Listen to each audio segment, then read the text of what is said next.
आज का दिन राजीव के लिए बहुत ही खुशी का दिन था। अपनी पहली बीवी माधवी से धोखा खाने के बाद उसकी दूसरी शादी रिधिमा से हुई थी और गृह प्रवेश की रस्म चल रही थी।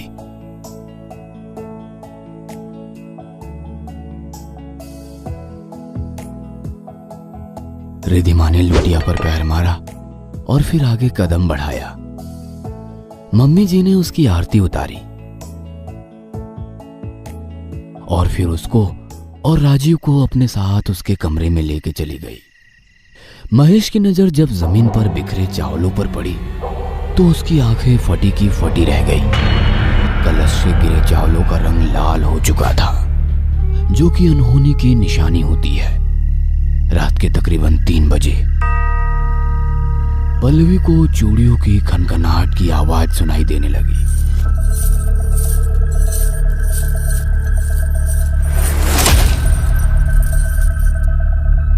उसने उठकर इधर उधर नजरें घुमाई तो कमरे में कोई नहीं था। उसने महेश को उठाना जरूरी नहीं समझा और उसने सोचा शायद नई बहू को किसी चीज की जरूरत पड़ी होगी, इसलिए अपने कमरे से बाहर निकल आई होगी। ऐसा सोचते हुए वो कमरे से बाहर निकली।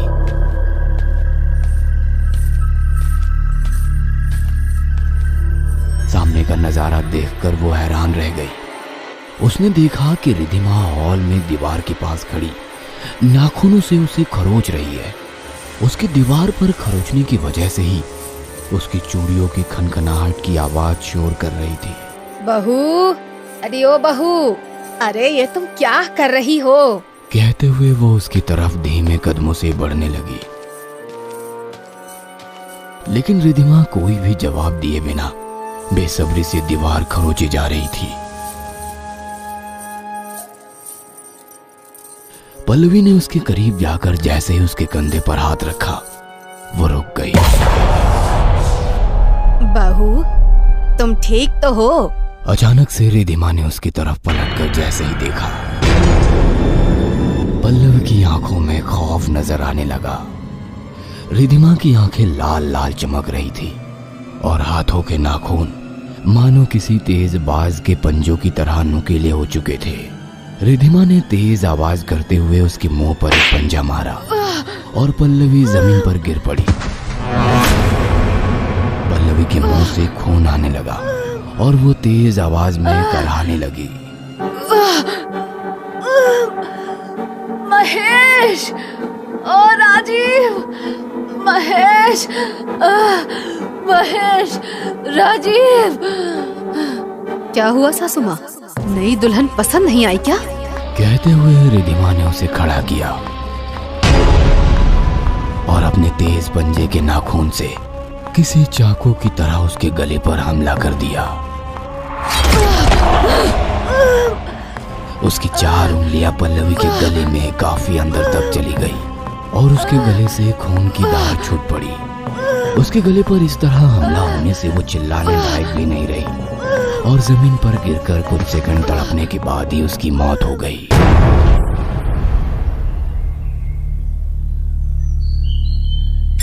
सुबह अलार्म की आवाज से राजीव की आंख खुली। उसने उठते ही सबसे पहले रिधिमा का चेहरा देखा। वह बेखबर उसकी बराबर में सोई हुई थी। उसने प्यार से उसके चेहरे पर हाथ फेरा। राजीव, बेटा राजीव! अचानक से कमरे में महेश की खौफ से भरी आवाज आई, जिसको सुनकर राजीव घबरा गया और रिधिमा भी हड़बड़ाकर जाग उठी। हाँ? क्या हुआ राजीव? ये पापा इतनी जोर से क्यों चिल्ला रहे हैं? पता नहीं क्या हो गया, चलो चलकर देखते हैं, कहकर वो दोनों कमरे से बाहर निकले। राजीव, बेटा राजीव! सामने का मंजर देखकर राजीव पर मानो गम का पहाड़ टूट पड़ा। उसकी माँ जमीन पर मरी पड़ी थी और पापा उसके सर को गोद में रखे हुए रो रहे थे। राजीव की चीख निकल पड़ी और वो भी माँ के पास जाकर उनको जगाने की कोशिश करने लगा। रिधिमा भी उनके पास जाकर रोने लगी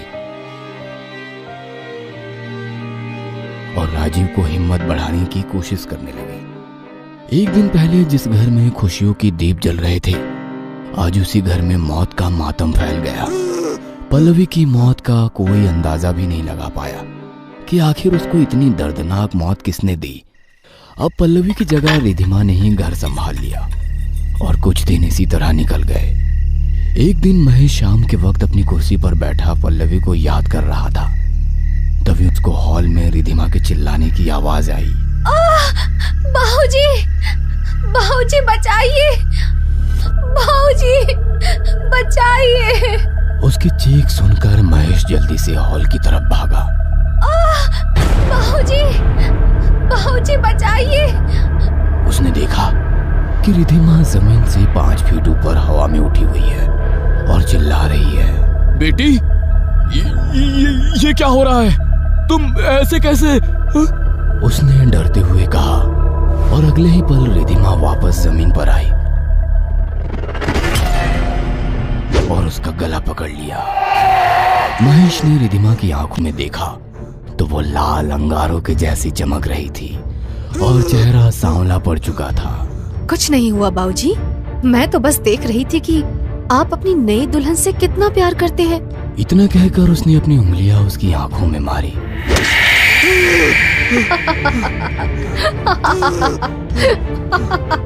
फिर टेबल से फ्लावर वेज उठाकर उसके सर पर मार मार कर उसे ढेर कर दिया।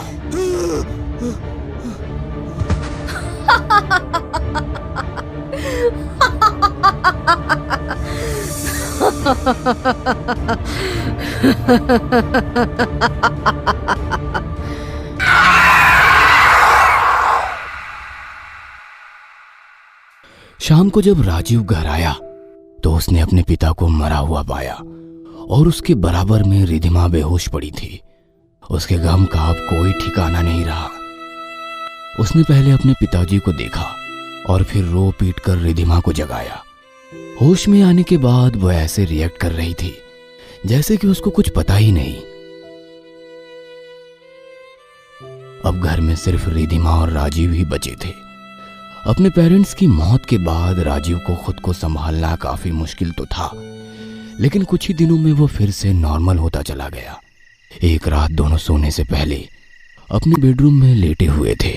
अचानक रिधिमा को महसूस हुआ कि कोई उसका गला पकड़कर दबा रहा है और उसने बचाव में अपनी गर्दन पकड़ ली। ये देखकर राजीव डर गया और उससे बोला, रिधिमा, क्या हुआ रिधिमा तुमको?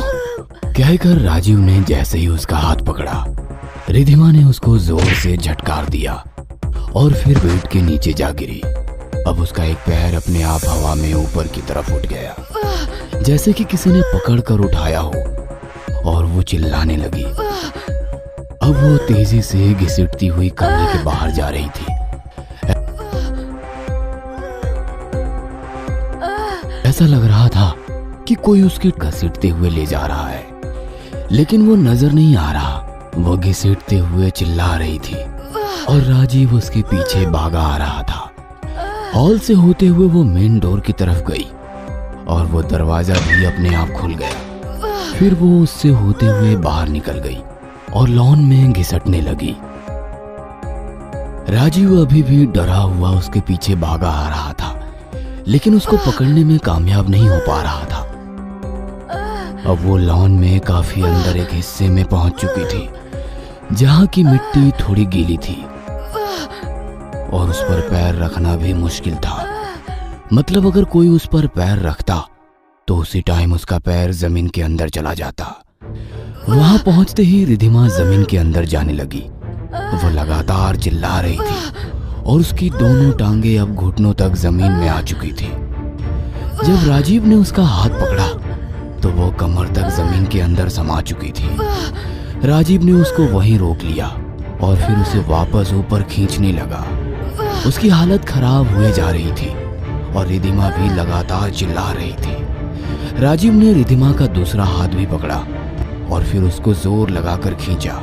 ऐसा करने से रिधिमा बाहर निकल आई और राजीव भी ऐसा करते हुए जमीन पर गिर चुका था। रिधिमा की यह देखकर चीख निकल गई कि उसके पैरों में कोई लिपटा हुआ है। राजीव भी यह देखकर हक्का बक्का सा रह गया कि रिधिमा के पैरों में एक लड़की लिपटी हुई थी। रिधिमा ने छटपटाकर खुद को उससे छुड़ाया तो पता लगा कि वो किसी लड़की की लाश थी रिधिमा तेजी से खड़ी हुई और उसने उस लड़की का चेहरा देखा, जिसको देखकर पता चला कि वो लाश किसी और की नहीं बल्कि राजीव की पहली पत्नी माधवी की थी। यह देखकर रिधिमा चौंक पड़ी और फिर उसने राजीव की तरफ शक की निगाह से देखा। राजीव, तुमने तो कहा था कि माधवी तुम्हें छोड़कर किसी और के साथ भाग गई थी, तो इसकी लाश तुम्हारे लॉन में क्या कर रही है? राजीव समझ गया कि अब वो सच को और नहीं छिपा सकता, इसलिए उसने हार कर बताना शुरू किया। मैं रिधिमा के पापा की कंपनी में सिर्फ एक एम्प्लॉय था, लेकिन मैं चाहता था कि उस कंपनी में 50% का मालिक बन जाऊं। और माधवी एक सांवली लड़की थी जिसका कोई चाहने वाला नहीं था।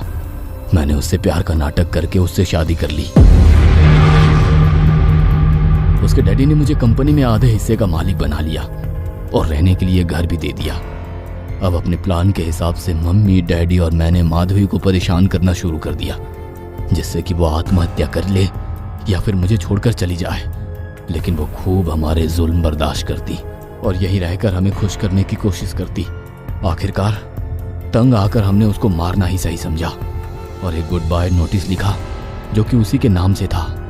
उसमें लिखा कि मैं अपने पति के अलावा किसी और से प्यार करती हूँ और उसी के साथ यहाँ से बहुत दूर जा रही हूँ। उसको मारकर हमने लॉन में दफना दिया और पुलिस स्टेशन जाकर उसकी FIR करके वो नोटिस वहां सबमिट कर दिया। इस तरह किसी को शक भी नहीं हुआ कि वो नोटिस झूठा था और हम चैन से इस घर में रहने लगे। इतना कहकर वो चुप सा हो गया और रिधिमा बोली, तुम्हारा ये नया रूप देखकर मुझे खुद पर गुस्सा आ रहा है कि मैंने तुम जैसे लालची और खूनी इंसान से शादी की है। इतना कहकर वो रुक गई और उसका स्वभाव अचानक से बदल गया। उसके शरीर में माधवी की आत्मा समा चुकी थी।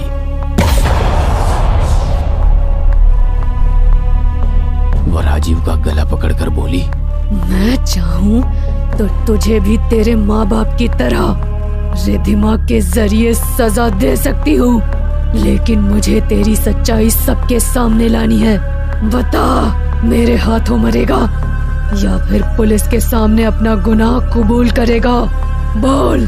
राजीव की आंखों में अब खौफ साफ साफ नजर आ रहा था। उसने बड़ी मुश्किल से अपने गले से आवाज निकाली,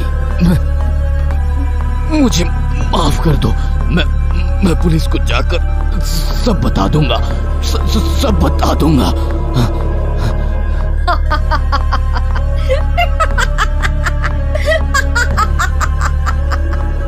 सुनकर रिधिमा जोर जोर से हंसने लगी और फिर नॉर्मल हो गई। राजीव के दिल में अब माधवी का डर बैठ चुका था, इसलिए उसने देर ना करते हुए पुलिस को कॉल लगा दिया।